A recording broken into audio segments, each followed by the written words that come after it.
बिल्कुल है, नेपोटिज्म में ऐसा नहीं है। और आदमी एक गलती दोबारा ना करे, एक बार हो जाए माफ़ी है। फाइनली आप लॉकडाउन हो गए। मेरा मानना यह है कि आप अगर सफलताओं में कठिनाई देख रहे हैं या कठिनाइयों में सफलता, मैंने बात तुम्हारे भी ठीक है। और वो माहौल भी बड़ा अच्छा लगता था वहाँ पे, लड़के लड़कियाँ। हाय फ्रेंड्स, आप देख रहे हैं बिंदास बोल। मैं हूँ आपकी दोस्त नंदिनी सिंह। आज हम आपको नोएडा के गार्डन्स ग्लेरिया में लेके आए हैं। आप मेरे पीछे देख सकते हैं कि कितना खूबसूरत है ये मॉल। सबसे बड़ी बात यह है कि दिवाली का समय है, तो ये जो मॉल है उसकी सजावट बहुत खूबसूरत है। तो आज के प्रोग्राम में हम आपको जिस गेस्ट से मिलाने वाले हैं वो यूथ आइकन है।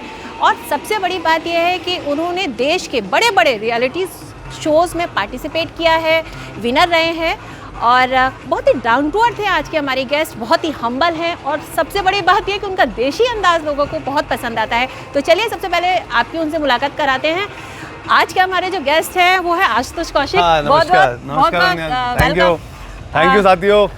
सबसे पहले आशुतोष कौशिक, आपको शादी की ढेर सारी बधाई। बहुत बहुत थैंक यू भैया। हाथ पीले हो गए हैं और लेटेस्ट ही हुए हैं, लॉकडाउन में हुए हैं। हाँ, लॉकडाउन में यही सबसे पहला प्रश्न तो ये कि फाइनली आप लॉकडाउन हो गए। लॉकडाउन होने का बड़ा फ़ायदा रहा और भाई 2 पैसे बच गए। और जो मैंने कहा लड़की वालों से कि आप जो मुझे देना चाहते हैं वो प्रधानमंत्री राहत कोष में डोनेट कर दें, तो उन्होंने वो किया। और मेरा मानना ये है कि जो शादियां हैं 2 परिवारों का रिश्ता है, उसमें क्यों भीड़ भड़ाका करना। कभी फूफा जी को लगा सारा दाल अच्छी नहीं मिली, किसी को फूफा जी को रसगुल्ले नहीं मिले, किसी को कुछ नहीं मिला, तो बेकार है। घोड़ी वाले पे लड़कों ने पी के ड्रामा कर दिया। तो भैया ये सबसे अच्छा है, शादी सूक्ष्म होनी चाहिए। अच्छा, तो आशुतोष ये बताइए कि आइडिया कहाँ से आया कि छत पे जाके, अपार्टमेंट की छत पे जाके आप शादी करें और सोशल मीडिया पे मैसेज दें? नहीं, आइडिया, यूनिक आइडिया कहाँ से आया? देखिए, अक्षय तृतीया का दिन था जिस दिन हमारे यहाँ शादियों की डेट अगर नहीं निकली है तो उस दिन आप कर सकते हो। परशुराम जयंती भी होती है, तो वो डेट पर कोई साया सुझाने की जरूरत नहीं होती। तो डेट पहले ही फिक्स थी, लॉकडाउन बाद में आया, लेकिन हम डटे रहे, अड़े रहे। मैंने शादी करेंगे तो अब अक्षय तृतीया को ही होगी। तो वही मतलब कहने का मतलब ये कि अभी भी आप प्यार के क्वारंटाइन में गिरफ्त हैं? पूरा मतलब लॉकडाउन का भैया भरपूर आनंद मिला, वरना मैं अकेला होता, वाइफ भी साथ थी, तो अच्छे से लॉकडाउन बीता। अच्छा, ये आपने बहुत सारे रियलिटी शो में भाग लिया। मैंने आपको पहले भी बताया था कि आशुतोष ने बिग बॉस में पार्टिसिपेट किया, विनर रहे। और सबसे बड़ी बात है रोडीज़, हम सब लोग रोडीज़ को अपना एक बहुत इंस्पायर होते हैं इस प्रोग्राम से। और हर सबका एक सपना होता है कि काश हमें रोडीज़ में जाने का मौका मिल जाए, तो आशुतोष उसमें से एक हैं। तो ये बताइए कि ये जो रियलिटी शो होते हैं वो सच में रियल होते हैं? देखिए, रियलिटी शो सच में ही रियल होते हैं, वरना एक सहारनपुर से एक ढाबे से चलकर लड़का इन 2 रियलिटी शो का विनर ना बन पाता, फिर कोई स्क्रिप्टेड ही आदमी बन पाता। मैं किसी को जानता भी नहीं था और मुझे जिताया है, देश की जनता का प्यार मिला है। और बाकी मैं जितने दिन बिग बॉस में रहा वो मेरी मेहनत है, लेकिन देश ने बड़ा प्यार दिया। तो होता क्या है, हम ना चीज़ों को वैसे देख लेते हैं जैसा हम सोचते हैं, और ना यार ज़रूर स्क्रिप्टेड होगी, तो फिर वो उसे ऐसी ही लगती है। हम चीज़ों को वैसे नहीं देखते जैसी वो चीज़ें खुद होती है। कितने रियल होते हैं ये शो? जितना वाकई स्क्रिप्टेड होता है कि देखिए, होता है कुछ? बिग बॉस इतना रियल होता है जितना इस प्रीमाइसेस में ऑक्सीजन है। ओके। और उसका एग्जाम्पल मैं खड़ा हूँ, वरना वहाँ तो राहुल महाजन भी थे, बड़े बड़े नाम थे। तो फिर वो अगर ऐसा स्क्रिप्टेड होता तो वो विनर होते। जितने भी रियलिटी शो होते हैं ये यूथ को बड़ा इंस्पायर करते हैं, तो क्या रियलिटी शो का पार्ट होने के बाद भी यूथ को कुछ मिलता है, कुछ टेक अवे होता है कि नहीं?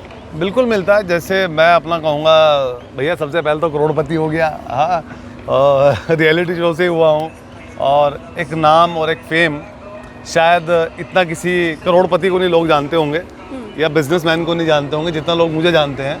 तो वो सब मुझे रियलिटी शो की वजह से ही मिला है। और रही बात उसको आगे कैश करने की, तो आप में हुनर होगा तो आपको एक प्लेटफॉर्म मिल गया है, अब उसको कैश करना है, तो आप में हुनर होगा तो आप उसको कैश कर लोगे। मेरे मामले में थोड़ा अलग हुआ है, क्योंकि मुझे कहते हैं कि आज़ादी की वैल्यू वो जानता है जिसने गुलामी देखी हो। मैंने अगर बॉम्बे वो स्ट्रगल की होती, मैंने वो धक्के पत्थर खाए होते, तो शायद मुझे पता होता मुझे मिला क्या है। तो उसका कोई मलाल भी नहीं है जब पता नहीं था, और आज भी स्टिल वर्किंग अपने विज़न पर हैं। चलिए उधर चलते हैं, इधर बहुत तेज आवाज़ आ रही है।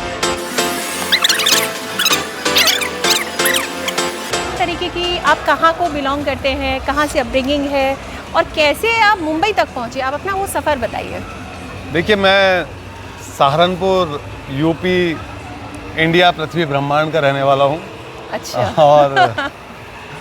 और सहारनपुर से ही बिलोंग करता हूँ और जो भी सारी क्वालिफिकेशन हुई है मेरी, आइए यहाँ बैठते हैं ना, झरना अच्छा है। मेरी जो क्वालिफिकेशन है ये कहिए कि 12th तक तो शहर में ही हुई है। उसके बाद मैं एक फोटोग्राफी का डिप्लोमा करने बरेली रोहिलखंड यूनिवर्सिटी जाता हूँ। ग्रेजुएशन फिर अपने होम टाउन से ही करता हूँ। और रही बात रोडीज़ के सफ़र में या उसमें, अब आप रोडीज़ में पहले पार्टिसिपेट किया था या बिग बॉस में? पहले रोडीज़ में किया है। पहले मैं रोडीज़ में किया। अच्छा, पहले रोडीज़ के बारे में पूछ लेते हैं कि रोडीज़ जो है वो बहुत टफेस्ट गेम माना जाता है। तो जब कोई अगर हमारे व्यूअर्स हैं, यूथ हैं, अगर वो सोचे कि हम उसमें पार्टिसिपेट करें तो किस तरीके से अपने आप को प्रिपेयर किया? आप अपने बारे में बताइए। देखिए, प्रिपेयर या यूथ कोई भी इसमें जाना चाहता है, सबसे पहले अपना थैला उठाए और चल दे बस। इसके लिए कोई पार्टिसिपेट के लिए कोई प्रिपरेशन की कोई ज़रूरत नहीं होती। आदमी पढ़ा हुआ होता है या कढ़ा हुआ होता है तो समाज से ही सीखता है।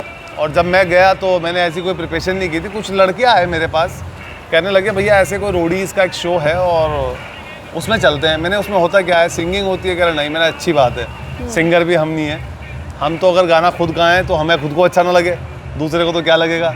मैंने डांसिंग वांसिंग, कह रहे डांसिंग का भी नहीं है। मैंने कहा वो बिल्कुल सही है। हम डांसर भी ऐसे हैं कि पीछे घोड़ी हो तो हम आगे नाच लेते हैं, शादी ब्याह वाले हैं। तो मैंने कहा भाई ये समझ में आ रहा है, इसमें जा सकते हैं। और बचपन से ना वो कैमरे पे आने का कीड़ा भी था। कहीं शादी ब्याह होती थी, सबसे आगे प्लेट लेके खड़े रहते थे।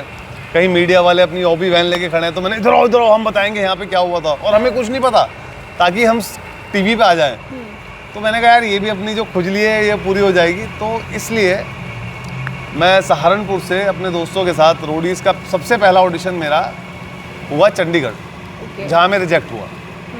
वहाँ पहुँचा और रिजेक्ट होने के बाद लगा थोड़ा सा कि भाई बात तो तेरी ठीक थी, फिर तुझे सेलेक्ट क्यों नहीं किया इन्होंने?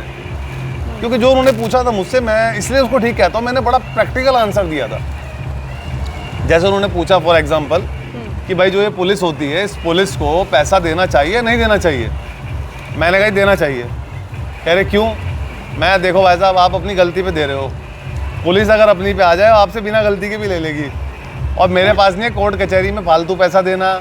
मैं तो कोशिश करूँगा वहीं हाथ जोड़ूँ, पैर पकड़ो, भैया मुझे माफ़ कर, मुझे जाने दे। नहीं माना 150 दे के निकल जाऊँगा। मैं अपनी गलती पे दे रहा हूँ, वरना गलती क्यों करूँ? हाँ, गलती ना करूँ तो पुलिस मांगे तो नहीं दूंगा। अच्छा, तो बड़ा खुश हुए होंगे क्योंकि वो यही तलाशते हैं कि कोई व्यक्ति अंदर से कितना ईमानदार है। नहीं, रिजेक्ट कर दिया उन्होंने मुझे। और मैं फिर ये सोचा, मैंने कहा नहीं तेरा आंसर ठीक था, आज तेरे मतलब के जज नहीं बैठे हैं बस। इसीलिए दूसरा ऑडिशन देने दिल्ली चला गया। दिल्ली भी ऐसे कुछ क्वेश्चन आया, वहाँ भी रिजेक्ट हो गया। अब थोड़ा लगा कि यार ये बात तो तेरी ठीक है, मैं तराजू लेके तोलता था हर बात को। मैं बात तो तेरी ठीक है, फिर क्यों सेलेक्ट नहीं कर रहे हैं ये? मैंने कहा मम्मी अब नहीं जाऊँगा। पीछे पापा भी बड़ा करते थे, चिल्लम चिल्ली रहती थी, ये ढाबा छोड़ के भाग जाता है। तो मम्मी ने कहा नहीं हो गया। मैंने क्या करूँगा? कह रहे हुआ ना, कोई भीख नहीं देगा, तेरा कटोरा थोड़ी छीन लेगा, जा हुआ। मैंने बात तो तुम्हारी भी ठीक है। और वो माहौल ही बड़ा अच्छा लगता था वहाँ पे, लड़के लड़कियाँ सब स्टाइलिश, यो मैन रो व्हाट्सअप ये, और हम बिल्कुल देसी। अरे ओए हट, ओए हमें भी देखने दो ऑडिशन। हम इस तरह का एक्सेंट था हमारा।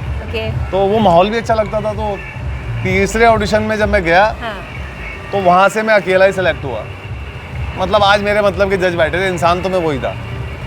तो आप कह रहे हो कि अगर रोडीज़ एक आपके जर्नी का पड़ाव नहीं होता तो शायद आगे आप बिग बॉस और यहाँ तक नहीं, वो उतनी खूबसूरत जर्नी नहीं होती। ऑब्वियसली बात है, पहला कदम रोडीज़ ही था। और उसके बाद बिग बॉस में गए। हाँ, रोडीज़ के ही बाद, क्योंकि मैं उस साल बड़ा चर्चाओं में रहा तो मुझे बिग बॉस के लिए बुलावा आया। तो रोडीज़ ना होता तो बिग बॉस भी ना होता। अच्छा, पहला कदम था वो मेरा। पहला कदम था। अच्छा, बिग बॉस जैसे जो प्रोग्राम है वो आपको लगता है कि जो अंदर सब क्या होता है, क्या वो सच में वो स्क्रिप्टेड होता है कि ये रियल होता है? नहीं, स्क्रिप्टेड नहीं होता। होता क्या है, बिग बॉस में जाने के बाद आपकी जो नेचर है या आपका व्यवहार या जो आपकी प्रवृत्ति है, उस प्रवृत्ति को आप कम या ज़्यादा तो कर सकते हो। मतलब आप फनी नेचर के हो तो पूरे दिन आप वहाँ और क्या करोगे? मस्ती करोगे। ये थोड़े कि उसका उल्टा आप लड़ना शुरू कर दोगे। आपकी नेचर थोड़ा एग्रेसिव है तो उसको कम या ज़्यादा कर सकते हो, उसका उल्टा कुछ नहीं कर सकते। तो मैं, आपने देखा होगा मुझे बिग बॉस में, अगर तो मैं जैसा यहाँ बैठा हूँ वैसा वहाँ होता था। नहीं, वो अब आपका जो देशी स्टाइल है वो लोगों को बहुत पसंद आता था कि जिस तरीके से आप लोगों के बीच में इन्वॉल्व होते थे और अपना रूट है उसको आपने कहीं नहीं छोड़ा। देखो, जिसने रूट छोड़ दिया उसके पास बचा क्या फिर? वो गाना आया था ना, आप लौट चले, वो रूट छोड़ दिया था, इसलिए वो वापसी आने के लिए कह रहे थे। चलिए बैठ के कॉफी हाँ पीते हैं। बिल्कुल, कॉफी अच्छा, ये पीते हैं। बताइए कि आगे क्या है? आगे आप कुछ वेब सीरीज कर रहे हैं, कोई सीरियल कर रहे हैं, सुना है आप मूवीज में भी आए हैं। हाँ जी, आगे भी मैं काफ़ी काम कर रहा हूँ और लिखता भी हूँ, जो लगे मुझे इधर आना पड़ेगा। इधर आइए। हाँ, लिखता भी हूँ और मूवीज़ वगैरह भी कर रहा हूँ। अभी एक फिल्म आने वाली है मेरी जिसका नाम है शतरंज। शतरंज। हितेन तेजवानी और मैं ही हैं, दोनों ही हैं हम। ओके। वो आने वाली है। एक चैरिटी के लिए अपना यूट्यूब चैनल चलाता हूँ। आपको भी चैरिटी करनी हो तो भैया सब्सक्राइब कर देना, आपकी तरफ से चैरिटी हो गई है। तो ये चलाता हूँ हाँ। और कोशिश कर रहा हूँ कि पश्चिम उत्तर प्रदेश में ही यहीं की इंडस्ट्री को डेवलप करूँ। आशुतोष, जैसे आपने बताया कि बिग बॉस हुआ, रोडीज हुए, तो अब आके कौन से ऐसे प्रोजेक्ट हैं जिसको आप करना चाहते हैं? देखिए, मैं अभी चाह रहा हूँ कि अपने वेस्टर्न यूपी को पश्चिम उत्तर प्रदेश में ही फिल्में बनाऊँ, इनको डेवलप करूँ अपने यूपी में। और सरकार भी चाहती है, मैं भी चाहता हूँ, और वो अपने अलग ट्रैक पे है, मैं अपने अलग ट्रैक पे हूँ, तो दोनों कामयाब हो जाएं, दोनों घर दिया जल जाए, बस और क्या चाहिए। तो फिल्में एक बना भी चुका हूँ जिसको जल्दी ही मैंने स्टूडियो भी डाला हुआ है अपना नोएडा के अंदर। ओके। कंप्लीट है, पोस्ट प्रोडक्शन चल रहा है। वो कंप्लीट हो जाएगी तो दर्शकों को देखने को मिलेगी, तो वो भी कर रहा हूँ। अच्छा, लॉकडाउन से कितना आपकी लाइफ इफेक्ट हुई? क्योंकि कई बार हम देख रहे हैं कि जो मुंबई की अगर बात करें तो मीडिया इंडस्ट्री एक तरीके से उतनी सक्सेस होती नहीं दिख रही है। देखिए, कोरोना के केस बढ़ रहे हैं, आप अपने बारे में बताइए। लॉकडाउन ही मेरे लिए लॉक ऑन रहा, डाउन नहीं रहा मेरे लिए। नहीं, वो तो है क्योंकि आपने शादी जिस तरीके से मैंने की। शादी लॉकडाउन में की, फ्लैट लॉकडाउन में खरीदा, एक ऐप है उसके लिए शो बनाता था, लॉकडाउन में बनाया है, तो 2 पैसे अच्छे लॉकडाउन में कमाए हैं। मेरा मानना यह है कि आप अगर सफलताओं में कठिनाई देख रहे हैं या कठिनाइयों में सफलता, आप देख कैसे रहे हैं, जैसे देखोगे वैसा मिल जाएगा। ये बड़ी बात है। और अच्छा, ये बताइए कि जिस तरीके से आजकल फिल्म इंडस्ट्री खबरों में बनी हुई है कि वहाँ पे नेपोटिज्म जैसा एक फैक्टर काम करता है, क्या आपको लगा, आप थोड़े समय के लिए ही गए लेकिन आप वहाँ गए, बिग बॉस में गए, उसके बाद तो बिग बॉस के अंदर और मीडिया में, वो फिल्म इंडस्ट्री में नेपोटिज्म जैसा कोई फैक्टर दिखाई देता है आपको? बिल्कुल है, नेपोटिज्म है, ऐसा नहीं कि नहीं है। और मैंने कभी किसी को बोला नहीं है, आज बोल रहा हूँ, उसका शिकार एक तरह से कहीं ना कहीं मैं भी हुआ हूँ। और मुझे बिग बॉस के बाद एक शो मिल रहा था जिसमें एक मैं नाम नहीं लूँगा, बड़े स्टार थे वो, मैं उनके साथ को होस्ट था। थोड़े दिन बाद मैंने पूछा कि, तो चैनल ने मना कर दिया कि नहीं यार, वो एक्चुअली द थिंग इज, मैंने सर ये एक्चुअली यहाँ आता ना, काम ही नहीं होता। आशुतोष, आपने अभी नेपोटिज्म के बारे में हम बात कर रहे थे कि ये जो फैक्टर है वो काम करता है, तो कहाँ आपको लगा? जब बिग बॉस में आपने काम किया या कभी कोई फिल्म का प्रोजेक्ट था तो वहाँ पे आपको ऐसा लगा? नहीं, मुझे बिग बॉस के प्रोजेक्ट में कभी नहीं लगा, या कोई फिल्म का प्रोजेक्ट किया। तो देखो, एक बार रवि किशन ने एक बात कही थी, वो एक फिल्म कर रहे थे, तो वो एक्टिंग बहुत अच्छी कर रहे थे, सामने वाले के कोई डायलॉग भी नहीं थे, लेकिन जैसे ही कट होता था तो रवि किशन कहते थे, भाई क्या एक्टिंग की आपने, जबकि सामने वाले ने कुछ किया भी नहीं था उस वक्त, कोई डायलॉग ही नहीं था। मैंने कहा, ये क्यों बोल रहे हो रवि भाई आप? कहने लगे, बेटे ये बाप हैं, इनको बाप वाली इज्जत दोगे तो ये बेटा मानेंगे, वरना ये कब इंडस्ट्री से आउट कर दें आपको पता भी नहीं चलेगा। तो बड़े एक्टर के सामने थोड़ी हल्की एक्टिंग करो। ओके, उनका कहना था ये।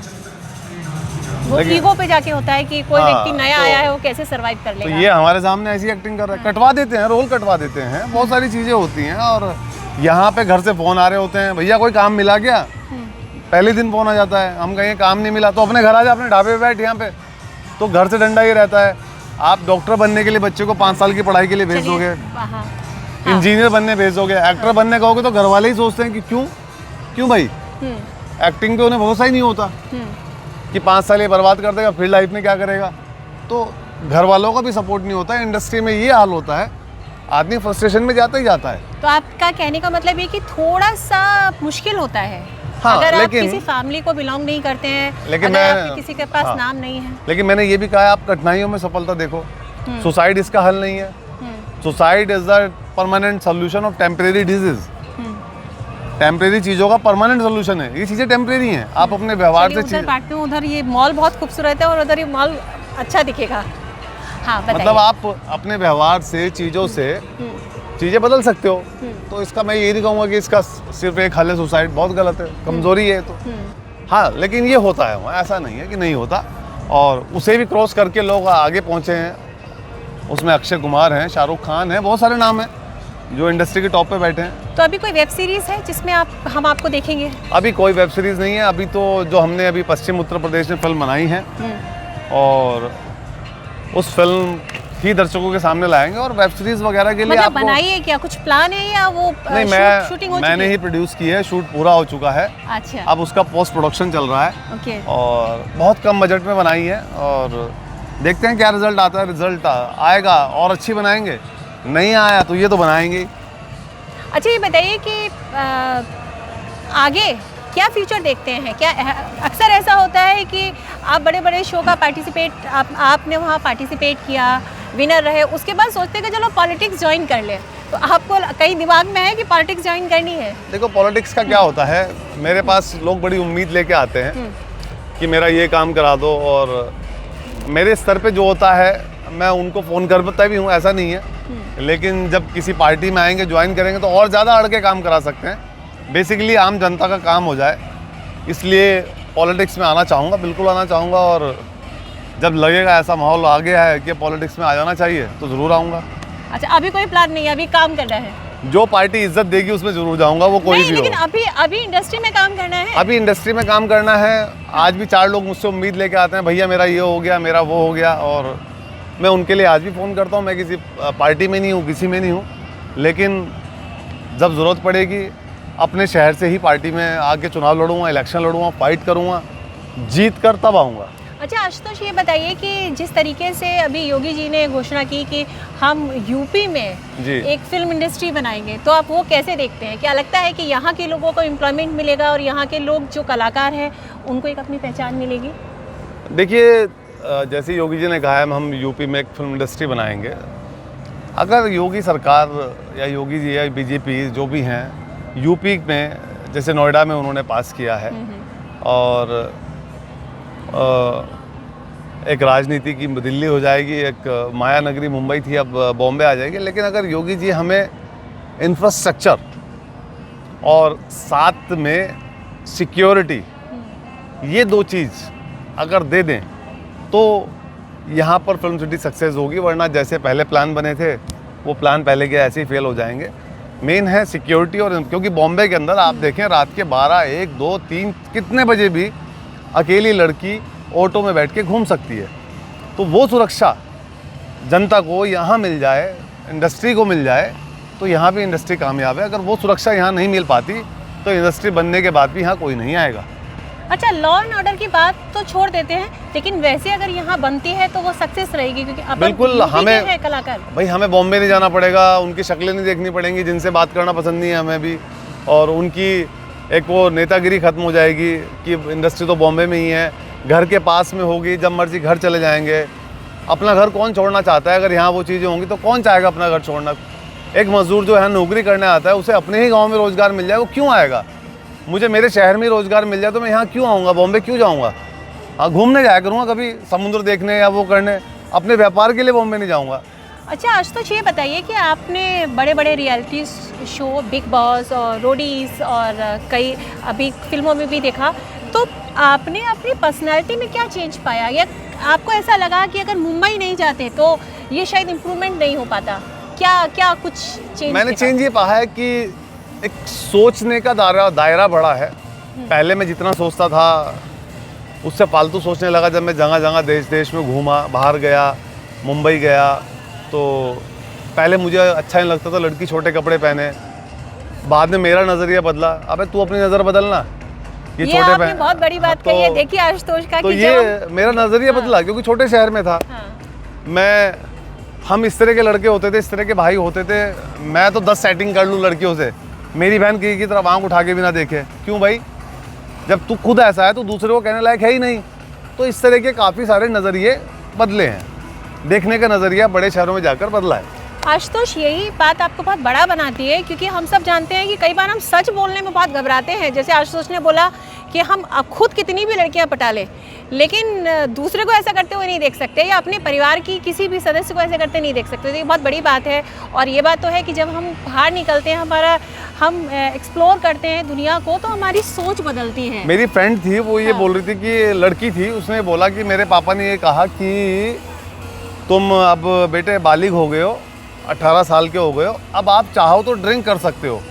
मैंने कहा हमारे पापा कहते, हम कहते लाओ अभी खोलो 2-2 पैक लगा लें। मैं ठीक किया, हमारे लात जूते पड़े बचपन से। वो अच्छा हुआ, आज समझ में आता है अगर हमें घर में वो पिटाई ना मिलती तो हम सुधरे हुए ना होते, आज बहुत ज़्यादा बिगड़े हुए होते।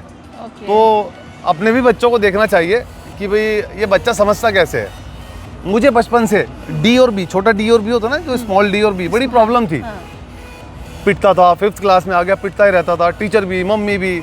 एक दिन पापा भी लेटे हुए थे, पापा ज़्यादा पढ़े हुए नहीं थे लेकिन कढ़े हुए थे वो भी। कह रहे क्या हो गया? मम्मी कह देखो इसे आज तक डी और बी नहीं बनाना था। पापा कह रहे इधर तू खाना किस हाथ से खाता है? मैंने सीधे हाथ से। कह रहे देखिए हमेशा डी बनेगा, और जिससे नहीं खाता ये बी बनेगा, ये दायां ये बायां। ऐसे टीचर मिल जाए जीवन भर याद है, आज भी याद है। तो लाइफ में अच्छा गुरु मिल जाए तो फिर कोई दिक्कत नहीं है।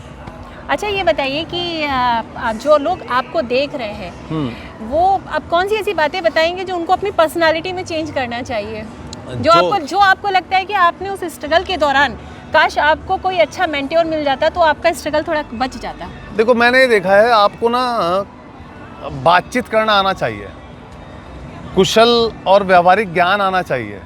लोगों को बात ही नहीं करनी आती। मैंने देखा है लड़के बॉम्बे में, मतलब एक सन्यासी वाला जीवन जी रहा है लड़का। सुबह उठते ही अपना योगा, डिक्शन, अपनी डांस, एक्टिंग, ये वो हर चीज़, खाने पे ध्यान, सब कुछ सारी प्रैक्टिस करता है मतलब। और उसके बाद मैंने कहा उसके बाद भी ये फेल क्यों है? एक्टर भी अच्छा है, फेल कहाँ है? भाई साहब को बात करनी नहीं आती। पहले तो फ़ोन करेगा, या sir Sachin this side, I want to meet you, और ये वो, उसे लिमिटेड इंग्लिश आती है। और उसके बाद उधर से आया है, जब इंग्लिश में जवाब आने शुरू हुए, सचिन यार दिस यस यस यस, कुछ समझ नहीं आया। मैंने भाई हिंदी में बात कर लेता, पहली बात।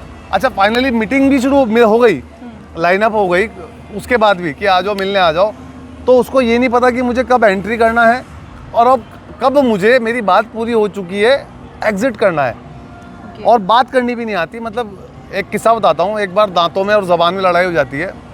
दांतों ने कहा ज़बान तू बहुत बोलती है, किसी दिन तेरे को ऐसा काटूंगा याद रखेगी। ज़बान ने कहा अरे बावले किसी दिन ऐसा बोल दूंगी सब बाहर करा दूंगी। तो इसमें हड्डी नहीं होती और ये शरीर की सारी हड्डियाँ तोड़वा देती है। तो बोलना आना चाहिए। और भाई कुशल, और आप अगर कुशल और व्यवहारिक नहीं हो तो पढ़े लिखे भी अनपढ़ ही रह जाओगे। मतलब कहने का मतलब ये है कि हमारा कम्युनिकेशन स्किल बहुत मैटर करता है। वही तो है भाई, राम राम करोगे तभी तो राम राम मिलेगी। तुम माँ बहन गाली दो, उधर से क्या सोच रहे हो क्या मिलेगा? तो गालियाँ मिलेंगी। अच्छा आशुतोष, जो यूथ आपको देख रहा है, आप यूथ आइकन हैं, तो आप क्या मैसेज देना चाहेंगे कि जो आपके जो लोग हैं, जो मैं देखिए यूथ, क्योंकि उनको बताइएगा कि रोडीज में नहीं, क्या ऐसा करें, कुछ ना करें, रोडीज में सबसे पहले पहुंच जाएं। और यूथ को ये मैसेज दूंगा, जो गलती मैंने की आप मत करना, मेरी गलतियों से सीख जाओ या किसी दूसरी की गलती से सीख जाओ। खुद प्रैक्टिकल करके सीखने की ज़रूरत नहीं है गलतियाँ। तो आदमी एक गलती दोबारा ना करे, एक बार हो जाए माफ़ी है, मतलब 10वीं बार करेगा तो तुम ही बेवकूफ़ हुए ना। तो एक गलती दोबारा ना करें बस। थैंक यू आशुतोष, आपने बहुत इम्पॉर्टेंट समय में हमें दिया। सबसे पहले अभी हमने आपको मिलवाया था जिस शख्स से मेरा पर्सनली एक्सपीरियंस है कि बहुत डाउन टू अर्थ, बहुत हम्बल, बहुत ऑनेस्ट, और शायद आप लोगों को भी अच्छा लगा होगा कि उन्होंने अपनी जर्नी के बारे में बताया कि रोडीज़ और बिग बॉस जैसे प्रोग्राम में कैसे आप पार्टिसिपेट कर सकते हैं और वहाँ तक की जर्नी कैसी रही। तो ऐसे ही अभी जरा हट के प्रोग्राम में हम आपको ऐसे बहुत सारे सेलिब्रिटीज़ से मुलाकात करवाएंगे जिन्होंने अपने जीवन में अपने हार्डवर्क से उस ऑर्गेनाइजेशन के लिए माइलस्टोन साबित हुए हैं। तो फिलहाल आप देखते रहिए बिंदास बोल नंदिनी के साथ।